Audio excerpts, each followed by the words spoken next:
अस्सलाम वालेकुम नाज़रीन। ड्रामा से मायरी में आखिर इस राहिला ने अपना अंजाम भुगत लिया, लेकिन अभी तो बहुत कुछ होना बाकी है। जैसे कि हमने प्रिडिक्शन की थी कि राहिला अपना बच्चा तो खो देगी, मगर साथ साथ वो जिंदगी भर कभी माँ नहीं बन सकेगी।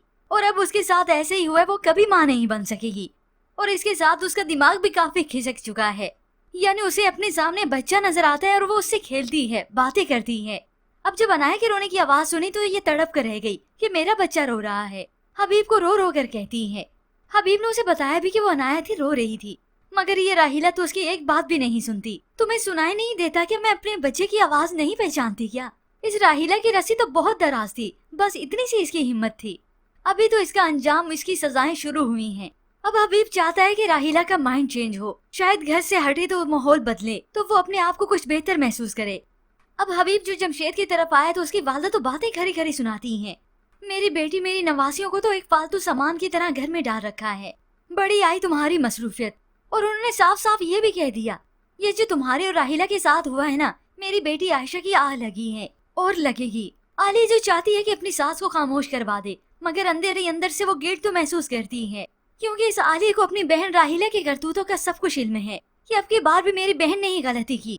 एनी को मारने चली थी, खुद ही गिर गई। अब ऐसे में आली की पूरी कोशिश होगी कि वो तन्हाई में बैठकर अपनी बहन को समझाए कि आपने जो कुछ किया वो गलत किया, आपने दूसरों के साथ बहुत बुरा किया। अब ऐसे में हो सकते हैं इन दोनों बहनों की बातें, जब ये दोनों आपस में राज और नियाज की बातें कर रही हों, तभी जमशेद या फिर कोई और ही सुन ले, जिसके बाद तो सारी की सारी हकीकत सबके सामने खुलकर रह जाए। और साथ ही साथ मंजर आम पर ये पुलिस वाला भी आ जाए, ताकि हबीब के पास कोई शक की गुंजाइश ही न बचे। पक्के सबूतों के साथ राहिला की सारी हकीकत खुले और फिर इस हबीब को मालूम हो कि मेरी बीवी झूठी थी।